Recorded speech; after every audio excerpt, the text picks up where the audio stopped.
Good morning, everyone. This is John Shaw, the director of the Paul Simon Public Policy Institute. Thank you for joining another installment of our series, Understanding Our New World. And today we're delighted to be joined by really one of the smartest and wisest and most experienced diplomats of his generation, Jan Eliasson, the ambassador from Sweden. Jan has had an amazing career. He has done everything you can do in Swedish diplomacy. I couldn't, take me all day to talk about all the things he's done. It includes being a special advisor to the prime minister. He was Sweden's ambassador to the United Nations, Sweden's ambassador to the United States. He was deputy foreign minister, and he was foreign minister. On the international front, he's done about everything you can do with the United Nations. In fact, I think you could say pretty conclusively that the ambassador has had more high-level positions at the UN than anyone in the UN's history.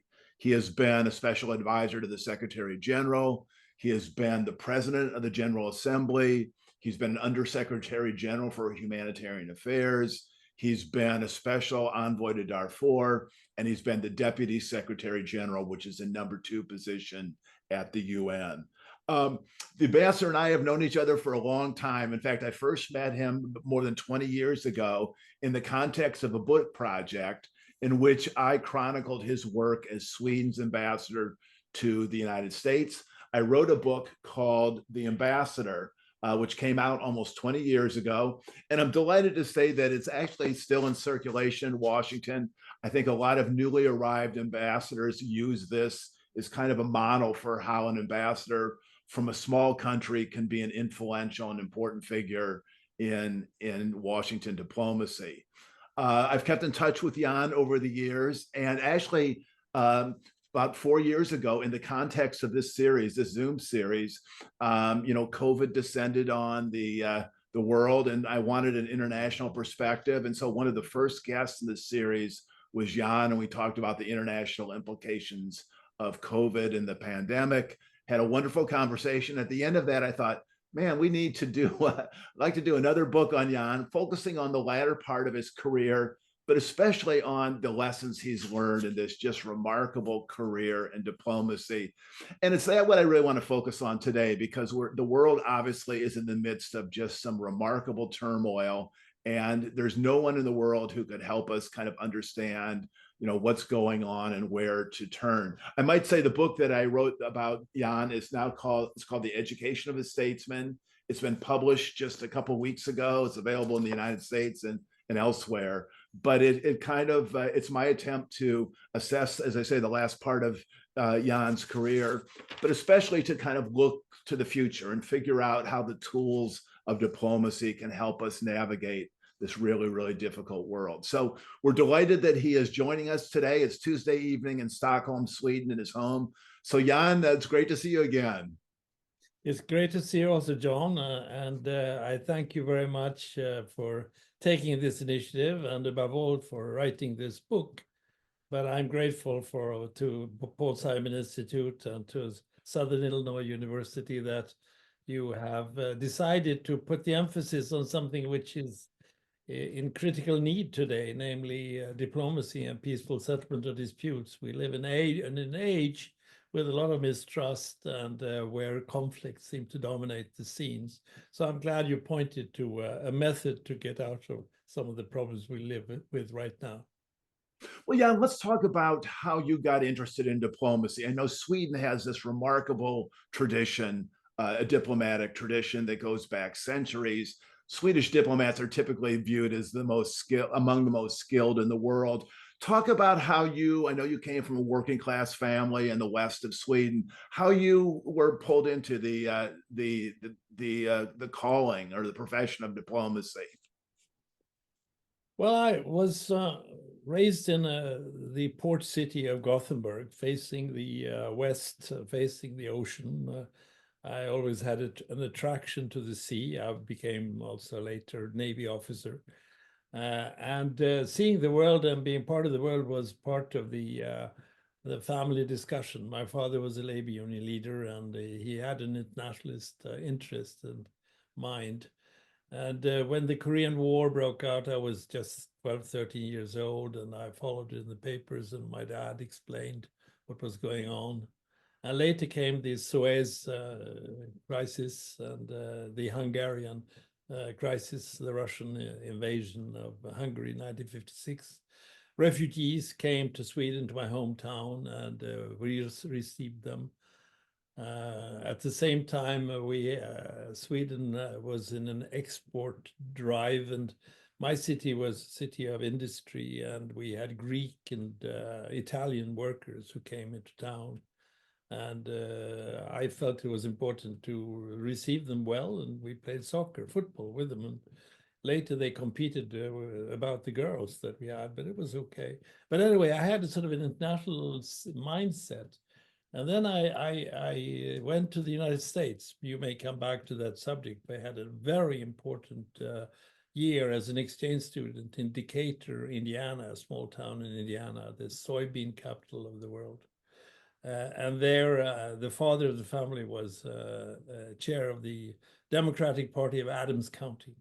And he introduced me to the political pros in Indiana. And believe it or not, at that time, I met John F. Kennedy. We might come back to that. And after that year, I was graduating in Sweden, baccalaureate, and I joined the Navy. And when I was in the Navy exercise in the northern Baltic Sea, on the 17th and 18th of September 1961, I had my 21st birthday, which has a particular meaning, at least in my country, maybe in the US also. But that's when you really become of age and mature and become a man.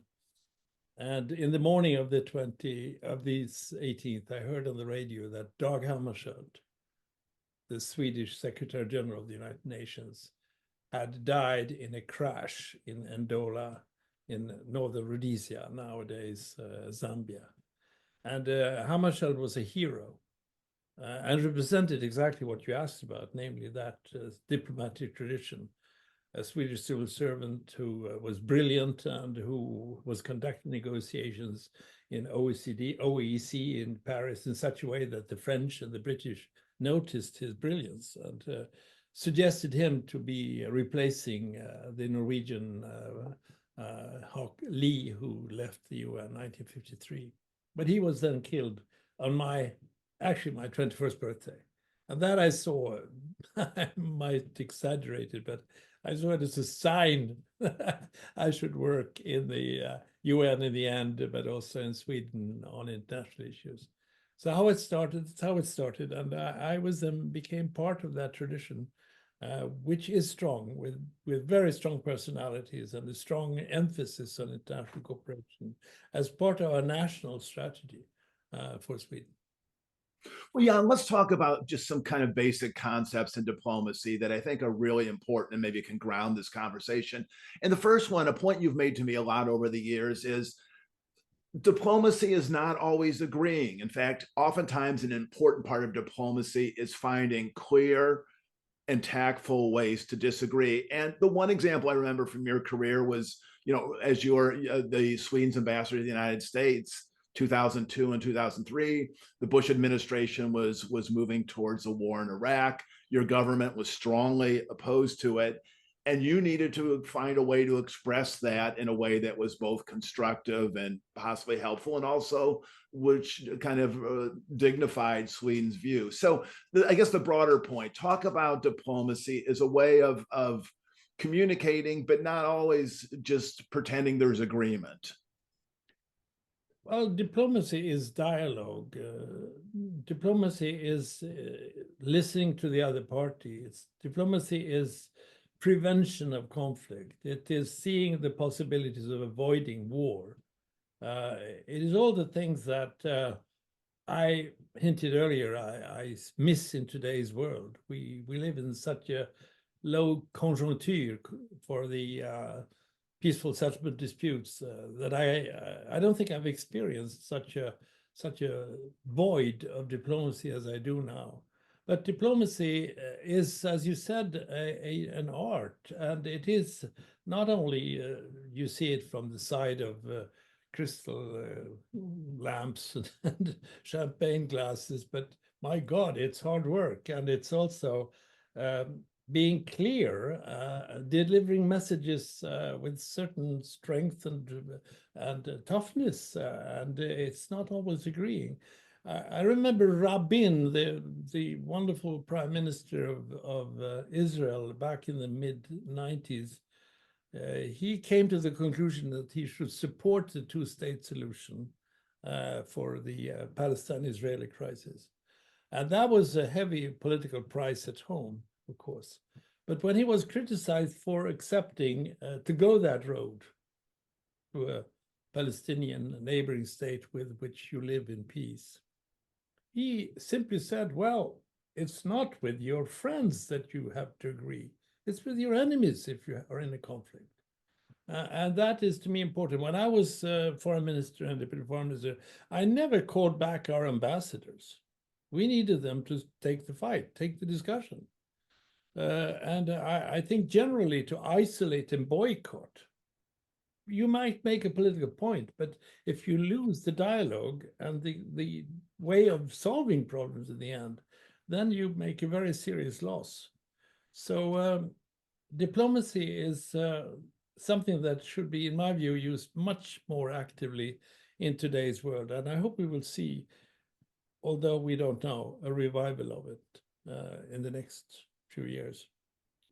Jan, let's talk about the importance of language. And I know you are a big proponent of the importance of precise language, but you also believe very passionately that the right language can save lives. And there's a couple really specific examples from your career. Talk about that, if you would, please. Well, I just wrote a book called Words and Action. And one of the chapters is called The Reason to Fail or Succeed in Negotiations. And I give 4 reasons. One is the word, the respect of the word, the choice of the word, the love of the word, I would say, even from a diplomat's perspective. The second is timing, to choose the right time for when you do something in diplomacy. The third reason is the cultural sensitivity you have. If you don't have it, you fail rather regularly. And the fourth reason is personal relations and personality. But as to the word, which comes first, you're right. I had a very interesting experience in Sudan in 1993. There was an ongoing civil war between the South and the North. And there was a crisis for 60,000 people in a particular area. And I was at that time responsible as Undersecretary General for Humanitarian Affairs for making sure that we would give emergency relief to this area. And so I was asked by the Secretary General, with the support of the Security Council, to go to Sudan and to get a local ceasefire so that we could save these 60,000 people in that area that were threatened not only by war around them, but also by landmines that had been planted all around this area. But I realized after only one day with the foreign minister that this wouldn't work, because they didn't want to make a ceasefire agreement with what they called the terrorists, the rebels. And also they asked me, my God, you are a Navy officer, you should know that we need military observers. How can you get them? We are in a hurry, and you were supposed to have this done in two weeks. And they were right. I mean, how could I get observers from all over the world getting there in 2 weeks? So I told my staff in the evening, let's have a brainstorm. It's the brainstorming exercise, and let's find a new word. What? A new word? Yes, a new word. But the Security Council has given its blessing. I don't care. It won't work. And you can't leave Khartoum and leave 60,000 people there to die.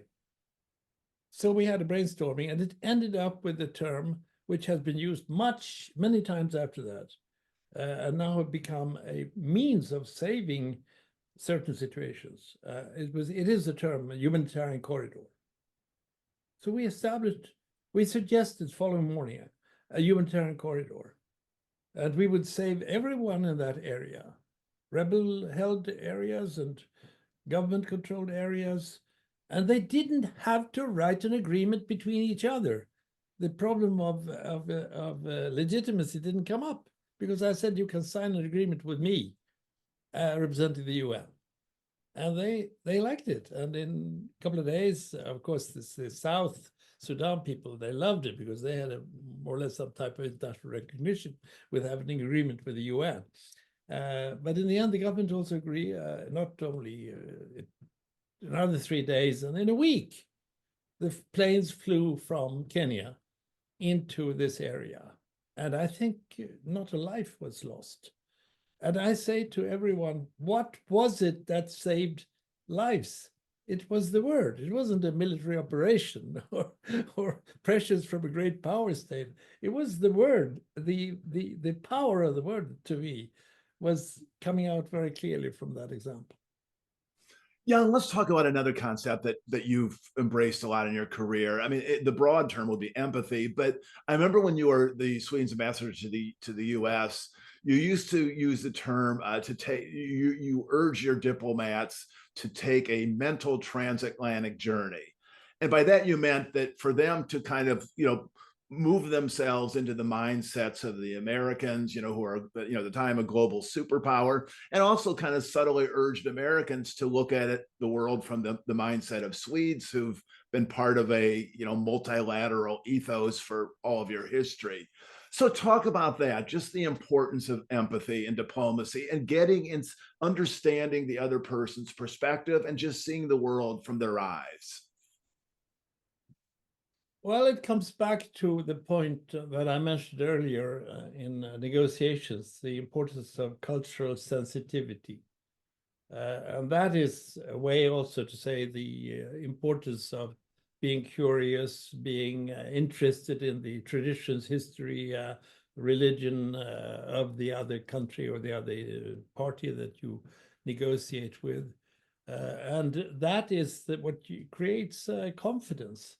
If you show respect and make an attempt to get under the skin of the other party and understand his or her position and their realities, then you are halfway to a solution. Because by that, you move away from someone from the outside who is sort of enforcing something, imposing something upon you. But you put yourself in a position where you will solve the problem that they, after all, realize that they have. And the most thing, if you miraculously can even make them come to the conclusion that the ideas that I proposed were actually their own, then you're home. If you have such a fruitful and deep discussion that you don't see a difference between what you and the other party say. That has happened a couple of times, and that's a wonderful feeling. And I remember when in the case of Sudan, I was once offered a gift, a goat by the elders in Sudan, and my pilot in the helicopter sort of said, no, come on, we don't have a safety belt for goats. But I said, if I refuse to receive this goat from the elders of this food tribe where I was trying to start the negotiations, then I might as well go back to Stockholm rather than to New York. It's at the end of our negotiations. They come up with a procession with the goat, and the whole village was with him. So in the end, I forced the pilot to take on this goat. And, he realized at the last second that it had to be done. But that is just one example. And in Tehran once, when I was tired of the talks where the Iranians kept repeating the same point hour after hour, and it was a hot summer day, I said, let's break up. And they got very shocked. But then I explained that I wanted to have a break. And what do you want to do when you don't negotiate? What is it you want to do? Well, I want to see your carpet museum. Full confusion on the other side.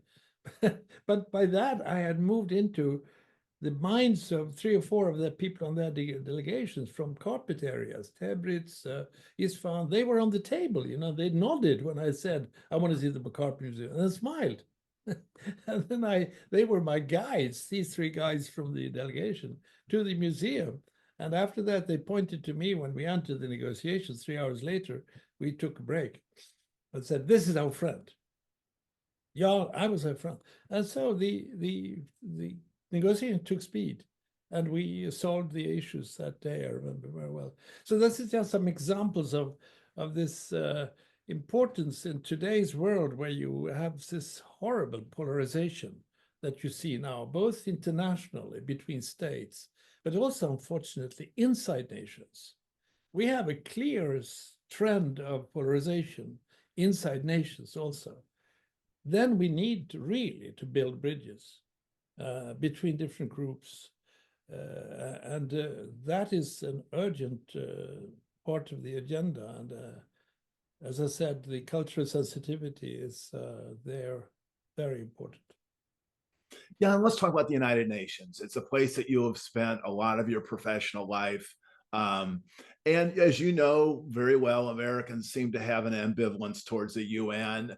In Sweden, it is revered as this really important, not unflawed, but a really, really important entity. So talk about just your sort of perspective on the UN, and particularly some of the maybe the two founding documents that I know you are passionate about. One is the UN Charter. I wouldn't be surprised if you don't have it nearby. And then also the Universal Declaration of Human Rights, which I know you think is one of the foundational documents of the 20th century. So talk, if you would, Jan, about the UN, and then also maybe these two fundamental documents that very few Americans know very much about and have maybe a full appreciation of. Well, I'm talking from my study here in Stockholm or outside Stockholm, and it's really nothing arranged, but I do have these two documents on my desk here. They are here normally, so I will reach for them here. And here is the the UN Charter, which is a rather torn and worn one here.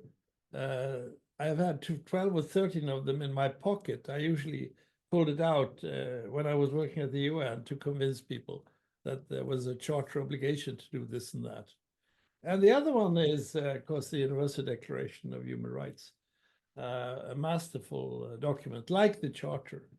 And I always come back to sort of get the guidance from the sources. And there is so much guidance in these basic documents that people don't quite realize. I can only mention an overarching example, namely to ask my audience if they know what the three first words of the UN Charter is. Many people know because it's so well known, but many don't. But the reason I want to say that is that it has deep implications, because it says, we the peoples of the United Nations, we the peoples, not the governments, not the governments. In other words, by that first line, you send a message that this organization is there to make life better for people, for the human beings. They deserve to live in peace. They deserve to live in development, economic development, sustainable development. They deserve to live with respect to human rights. These three basic things are written into this charter, and that gives you the guidelines for your work. And what we have lost sight of is the fact that it is the human being in the center, which is the main thing for anyone who works in this organization. Sometimes it took for me and my colleagues to realize this, to go to the field.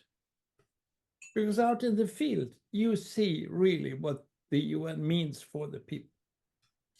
Kids get vaccinated, women get support and safety.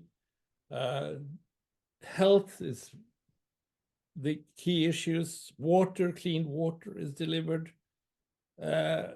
Refugees cross a border and are received and reunited with their families. When you see that, then you realize the beauty of this organization. We are now in a period of distrust of the UN, mainly because of the distrust between nations, which in turn leads to this veto power being used far too often. in the Security Council. I was UN ambassador when the wall tumbled down in Europe. And my God, we didn't see the veto for a couple of years. And we became a negotiation body in the UN Security Council. Now they launched the veto or the threat of the veto. By that, they stop action. Unfortunately, it's understandable that they can't get a resolution, let's say, on Ukraine or on the Middle East, because the US and Russia are on different sides, far apart, particularly Ukraine. But why don't they solve the problem in Sudan? We have a humanitarian disaster going on in Sudan, with millions of people on the run internally and out to neighboring countries, with starvation threatening in deep parts and fighting going on in the cities. And in that case, where I don't think any of the major powers has a national interest, they could have brought about an operation, a peacekeeping operation, and by that played a role for improving the reputation of the UN. But I believe that we need to have two perspectives, John, on the UN, and we have to see it in a time perspective. It varies. The position of the UN varies for most people and for most nations. But I think we need to have two perspectives always in our analysis. It is UN is an image, a mirror of the world as it is. And it's not a pretty place. I requested from my colleagues when I was Deputy Secretary General, when we were struggling with the Syria war and didn't get anywhere, that they shouldn't despair, but they should make the most realistic, sober analysis of what that conflict implied and which forces were at work so that we could do our work. But the second perspective, apart from seeing the world as it is that we should also see the UN as the world as it should be. The world as it should be. If we don't have a measurement, if we don't have a direction, if we don't have a document that shows what the world should be like, then we will just run around in circles. In other words, you need to see, now I get almost philosophical, but you need to sort of see UN, but this goes for actually any activity, maybe the meaning of life, in fact, is to move from the world as it is to the world as it should be. And that nobody can do everything, but everybody can do something, millimeter, centimeter, to move closer to the world as it should be. With that image, I think I saved my team spirit in my office in New York. Because when I later now can come back, they still remind me of the two, the world as it is and the world as it should be. Jan, let's talk about your connection to the United States. You mentioned your very important year here in the late 50s in Decatur, Indiana, where you met Senator John F. Kennedy, got an autograph, which I think you still have. And also you were a junior diplomat here in the United States during the 70s, where there was some tense relationship over Vietnam and other issues. And then you came back, of course, as Sweden's ambassador in 2000, where you served for 5 years. And of course, you've been in the UN, and so you've been in the US. So tell us, I mean, given your perspective on the United States, I mean, what are the sort of strong impressions you have of the country?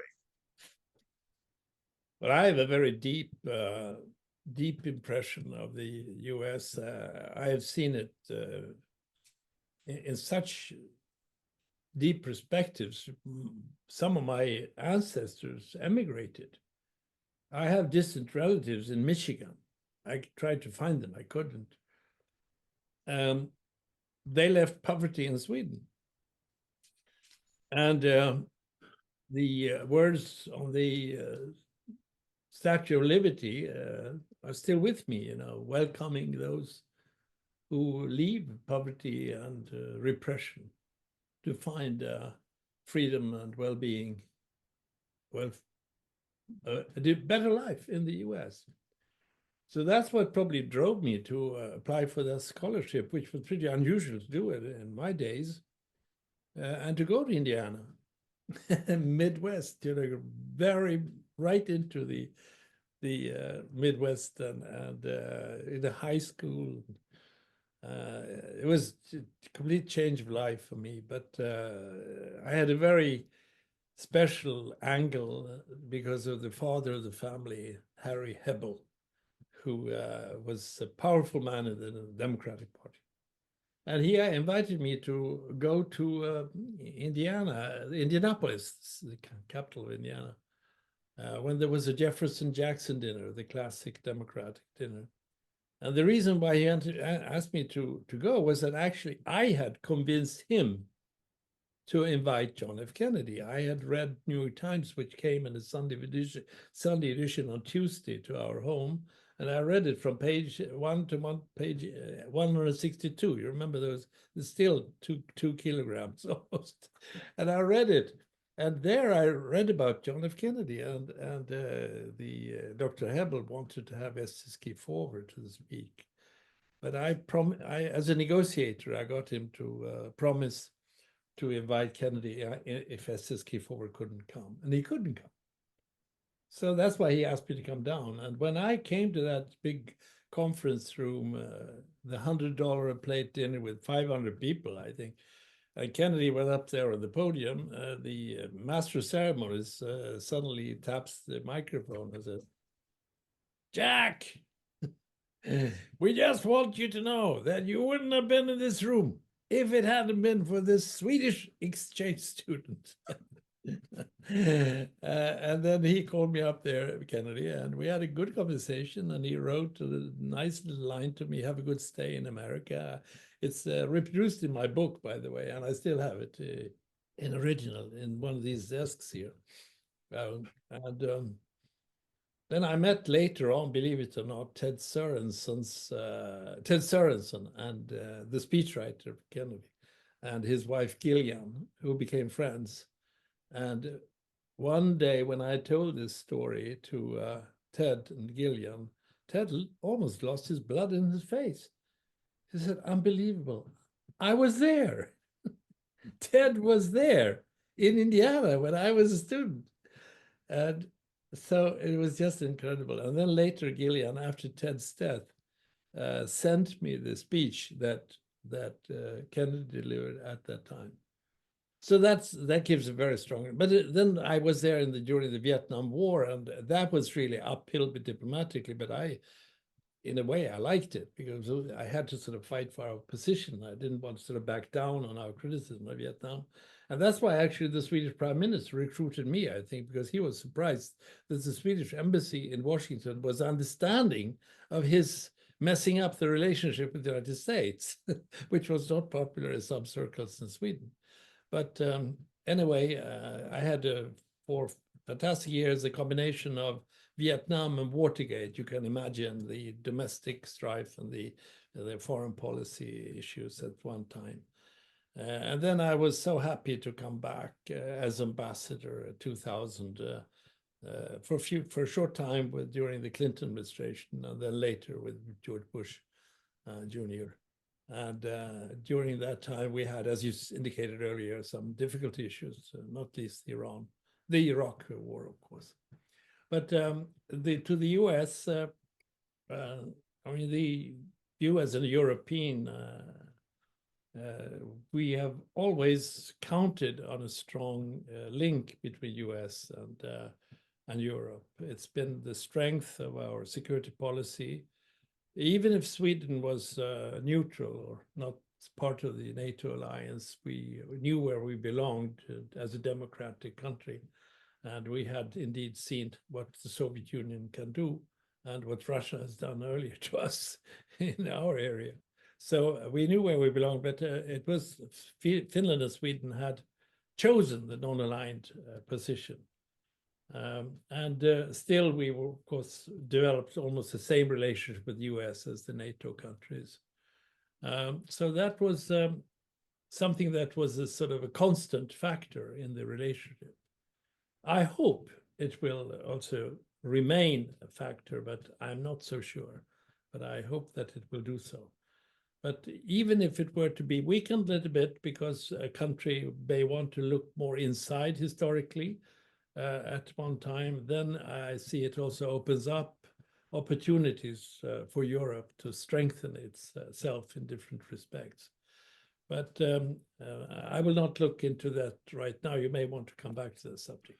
Yeah, well, I want to just get back. I want us to kind of focus on the United States for a moment. And I remember we had a conversation. It was actually about a week, 2 weeks before the 2020 presidential election. And I know you're a careful student of American politics. So I said, well, so what do you think? And you said something I've never really forgotten. You said, I think this is the most important election in Sweden's history. And the point you're making, of course, was just the international implications of this election. So, you know, and during the course of our many conversations over these last 4 years, I mean, we've been, you know, you've noted that, you know, Donald Trump was defeated in 2020, but you were not certain that Trumpism had gone away. And of course, we found out last week that that has not gone away. So lots of things on the table. But first of all, tell me your sort of personal reflections on the American election. And then to the extent that you feel like you can generalize the kind of broader Swedish and European perspectives on what the Americans decided on November 5th. Well, when he won the election the first time, I was surprised, and I was very worried, and I had reason to worry because we saw very quickly how he spoke rather critically of some NATO countries who didn't pay up enough for the costs of military defense. We also saw how he spoke about democracy and minorities in such a way that was questionable to many, particularly the Nordic countries.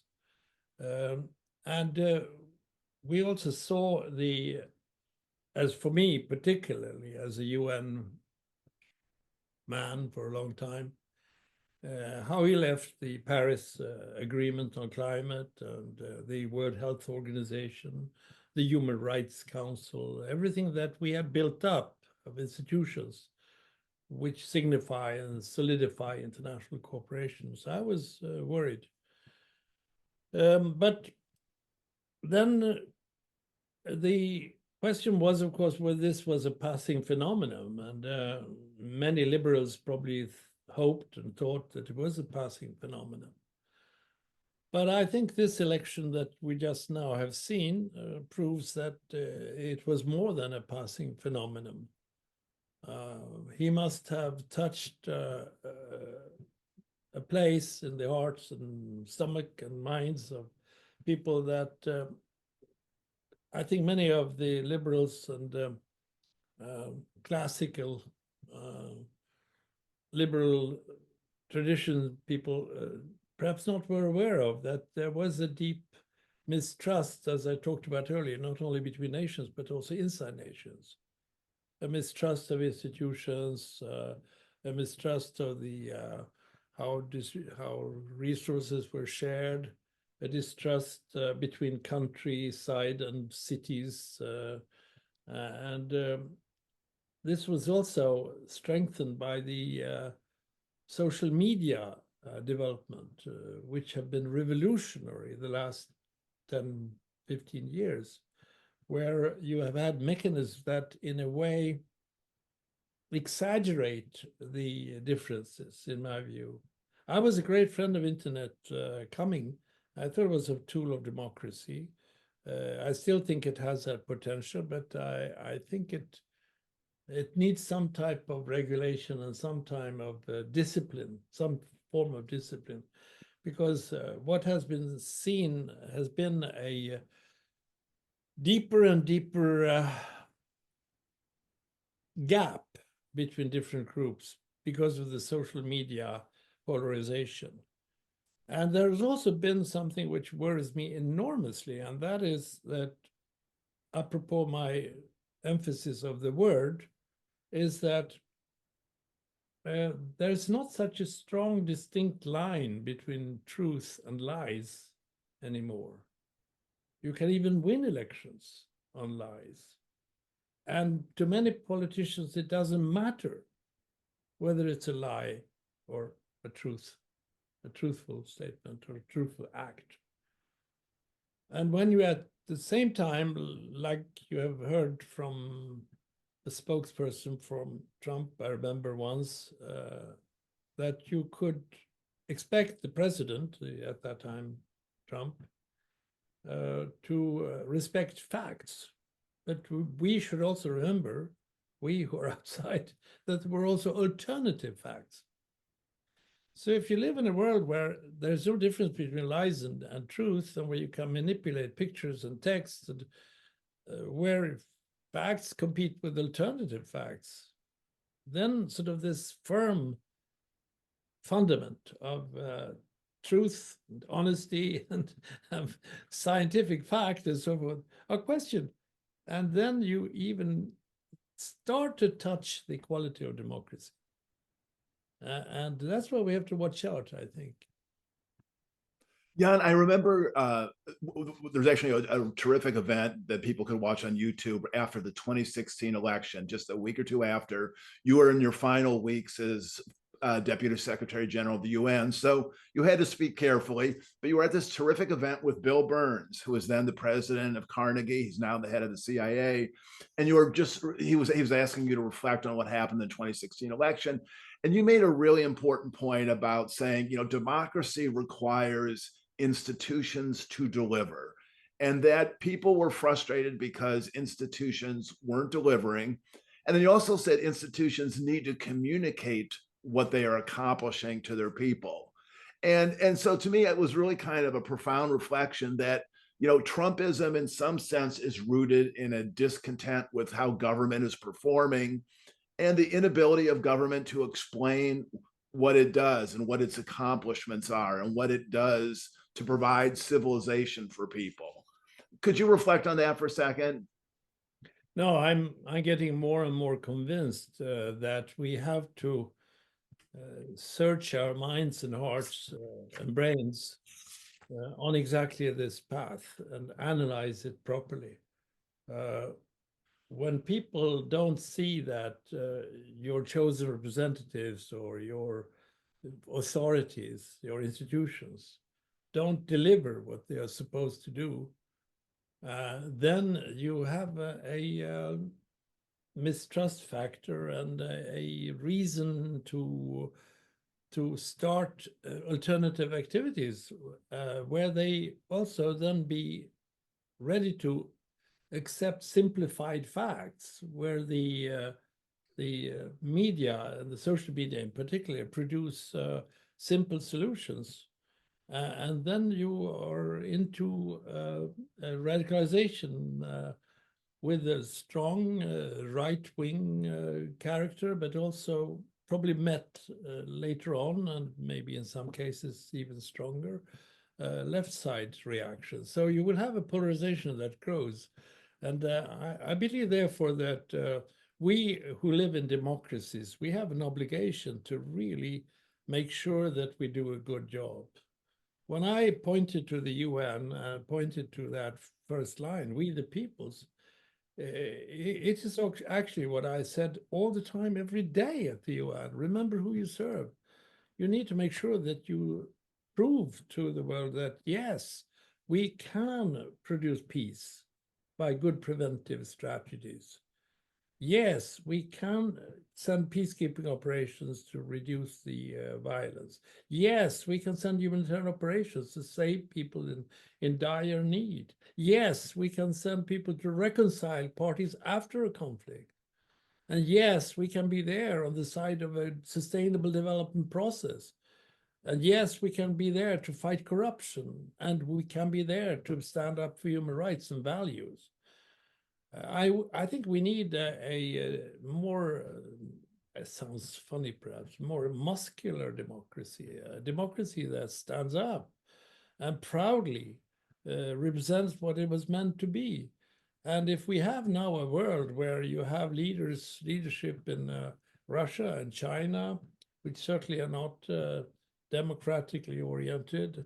And if you have tendencies in the US, we need to now follow very closely what happens, for instance, in US support of Ukraine and the NATO relationship, and how institutions are also dealt with here in your country. If that in a way leads to situations where you ask yourself if this is really what the kind of direction we want to go on democracy, then I would say that Europe, and not least the Nordic countries, have an obligation to stand up for what democracy was all about. I was raised in a family in a poor neighborhood, and we had hopes to change the life in Sweden. And my father and mother had life of great need and even starvation in my mother's family. And we developed a country that was built on cooperation between different actors, civil society and business, and labor unions were united on the producing a good environment for growth. We need to have a credible and strong democratic road in front of us. We need also to make sure that this is instilled in the next generation. We must do more to work with young people, not only for young people. I go around sometimes in the schools with my grandchildren, and I'm impressed by them. They know the difference between truth and lies and what needs to be done on environment and the climate and on peace and war. You know, they are really wonderful. And I say to myself, they shouldn't sit with war games and on the computer. They should be part of discussion on their own future, their schooling, their future jobs, the environment in which they live. So we need to be fighting harder for democracy, and I think that we should spend more time thinking about that rather than fearing the future. Yeah, and let's talk for a second about Ukraine. I know when we were doing interviews in the context of the book, you were saying you'd hope that you could find a diplomatic formula that was not yet apparent to you what it was. Obviously, the world has changed. We have a president-elect who will soon be president who said very strikingly during his debate when he was asked if he wanted Ukraine to win, he refused to say yes. So what do you think is going to happen? I mean, do you think that Trump is going to effectively force Ukraine to reach an agreement on Putin's terms? If so, how is Europe going to factor into these discussions? Now, this is the biggest issue between the US and Europe now. Practically every European is asking exactly that question. Is the United States going to leave Ukraine or reduce seriously the support of Ukraine? And by that, open up to a Russian victory of sort. And by that also accepting a negotiation that would probably lead to acceptance of conquest by military force, which sends a very chilling message to other European countries like Poland, the Baltic states, the Nordic states, who are neighboring of the US and where there are history and other reasons to be careful with the relationship to the big neighbor. So I don't know. The Trump administration of the past, the last time had an element of unpredictability, and in this case, maybe I should say it's a positive factor that you don't quite know what will be done. And I think there has to be a formula that is acceptable to the Ukrainians. I mean, that's the basic issue. Any decision on the future of Ukraine has to be based, from my perspective, on Ukraine's own wishes. And Ukraine can count on full support from the Nordic countries, some Baltic countries, and Poland. There are some trends in Europe that worry me a little bit, not a little bit, worry me much, where, you feel a certain war fatigue. But you have to think of important principles at stake. I was asked about ceasefire, and I jokingly said, yes, there could be a ceasefire if the ceasefire is built on the premise that in the end there will be an acceptance of the internationally recognized borders. But I don't think that's a possible formula for the Kremlin right now. But we will wait and see now. The Ukrainians have fought heroically. I mean, my God, they have going on now for 2.5 years. It's incredible, the courage and the sacrifices they have made for their own freedom and independence and democracy. And we also are planning very much to have them enter the European Union at some stage, and have started the talks about that. But if the US does this now, reduces or even leaves Ukraine behind, then it will have repercussions on the cohesion of NATO.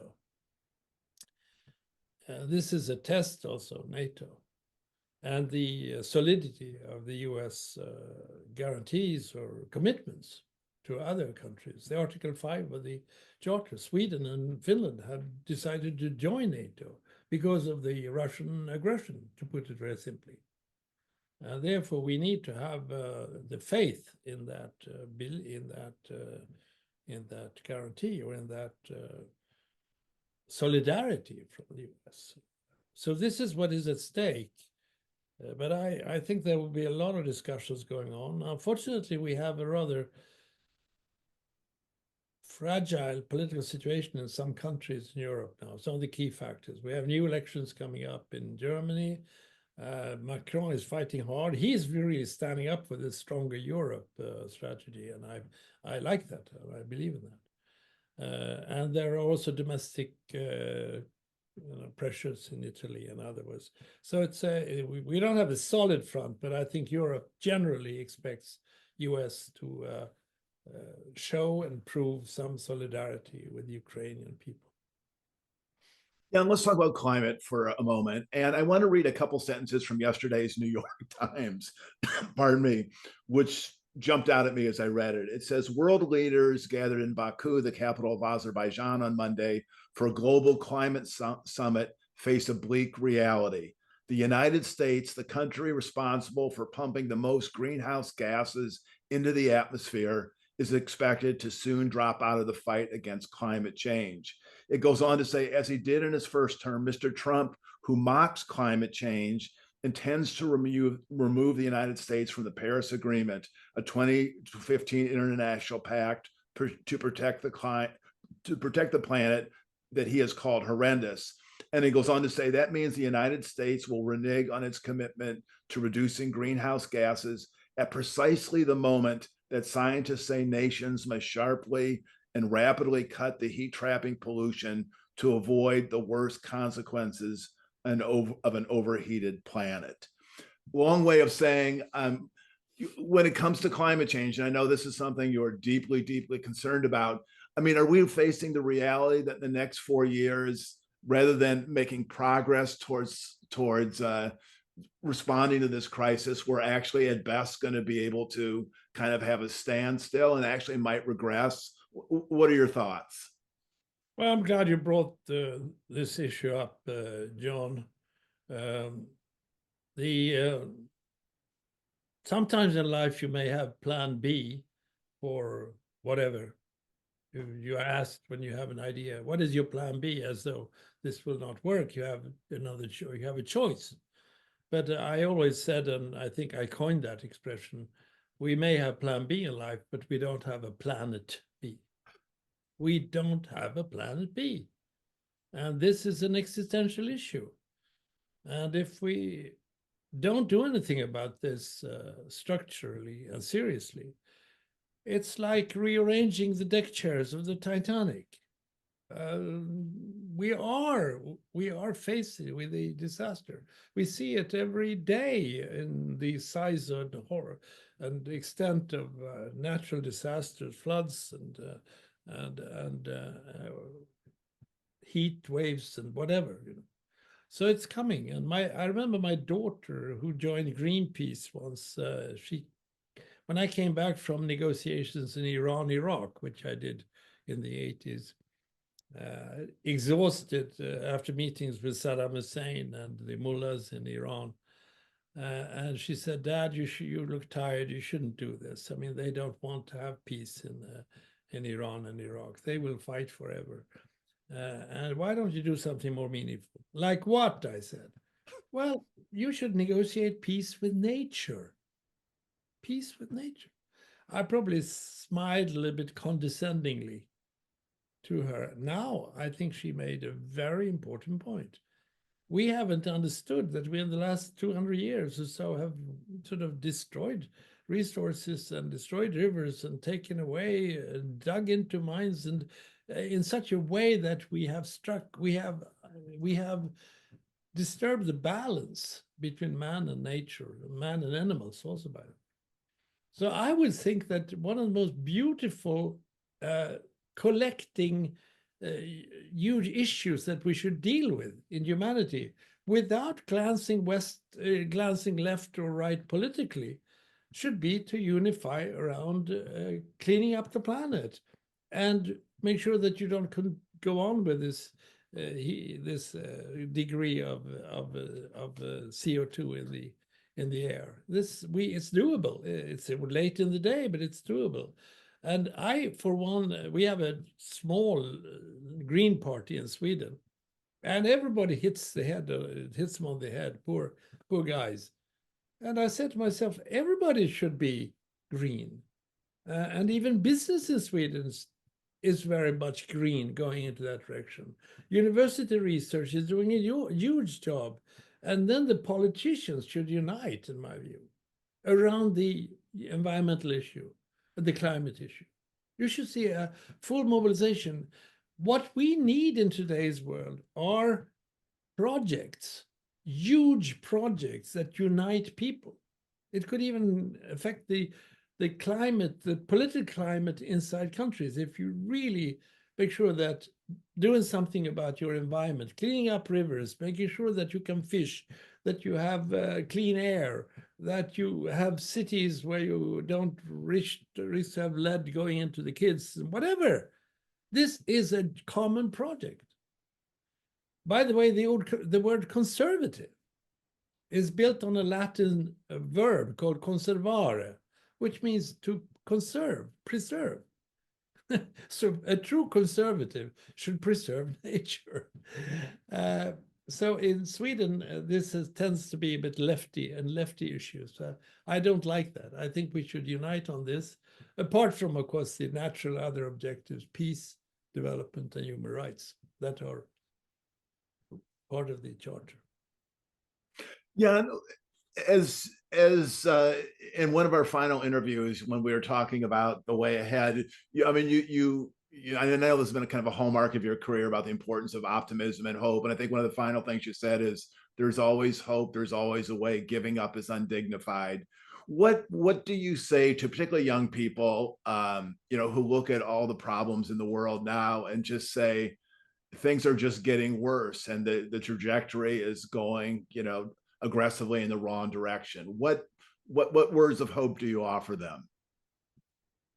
Well, on the political front, I as a European, I think we should really strengthen Europe, and I think also we should strengthen the Nordic countries' cooperation. So that's on the political level, but on the individual level, you have to have this thing in your head: the world as it is, and the world as it should be.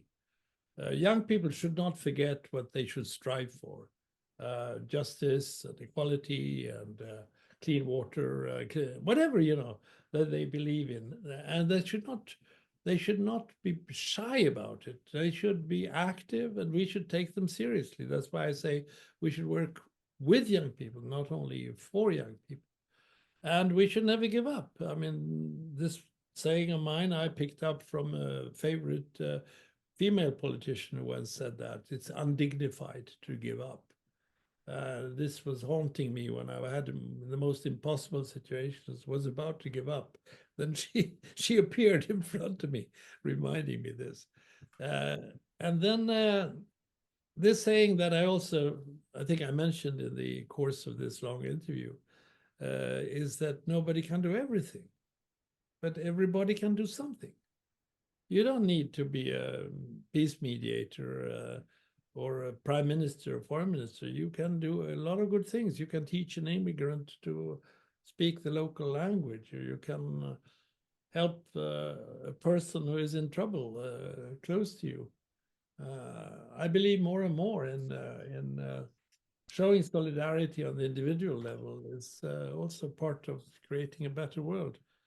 And it's also this, we mentioned your books. By the way, thank you for writing these two books that you have done, John.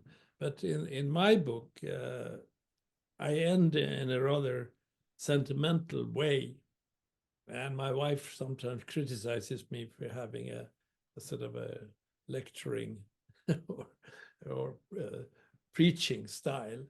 But I finished my book in just saying that, after all, the most important word in the world today, the most important word in the world today is the word together. Together. There is practically nothing you can do and solve your problem alone, as a nation, as an individual, as a community. And everywhere I have been involved, I have looked for who else can help me solve this issue. And if we sort of have this as a basic element in our thinking, that we need a community, we need a search for a solution from all sides of the problem, then we are on the right road. And that is also a recipe for peace, in my view, because then you sort of need to realize that you are dependent on these other forces and vice versa. And then, for instance, you mentioned the climate agreement. It's perhaps one of the most important agreements that we have. That agreement shows that there is no borderline between national and international, because it is an international agreement, well negotiated and surprisingly ambitious, in my view. But it is also basically in the national interest for member states to pursue this agreement. In other words, the international agreement is a good international agreement is in the national interest of states. If we can come to the conclusion that this is not, something up there with the diplomats and again, with the champagne glasses in the UN, it's actually their own interests. If we solve the issues of peace, development, human rights, and migration, refugees, by the way, which is another huge issue which we haven't covered, which is basic also in the US, by the way. Then if we have that basic attitude that we need each other, and that it's also a great joy to work together. If I have survived in all these positions I've had, it's because I've built on a team with people I trust and who have helped me to reach out to others who can bring elements to the solutions. So I ended that book on that note, and it might be also good end to this conversation. I don't know. Well, Jan, actually, I want to end it with one other quick story, which you told me some years ago. You, I think we're just getting back from a long international trip, and you're at the Swedish airport. You get in a taxi, and you're heading home, and the taxi driver recognized you. You're a well-known figure in Sweden, and he said, "I've always been meaning to ask you one question. what is the meaning of life? Tell that story if you would. Oh, you have a good memory. Yes, that happened when you and I had these interviews for the book. Well, I don't know. What I recall, I answered was first a pause and said it's probably the most important question that anyone can raise, and that you raise it to me, I'm honored. But I think I would put it very simply. I think the meaning of life is simply life itself. It's something that you've been given.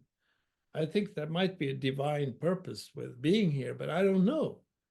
But I know that if you live your life in such a way that you do the right thing, that you are honest, and that you help other people, and that you never give up and all that, then that's it. And that's good enough. The meaning of life is life itself. So did I say something that I don't forget, that I don't remember now?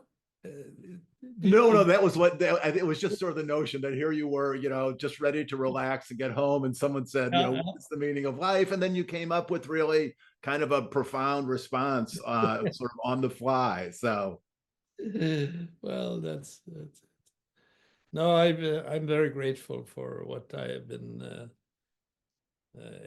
not able, but what I've been sort of had a chance to do in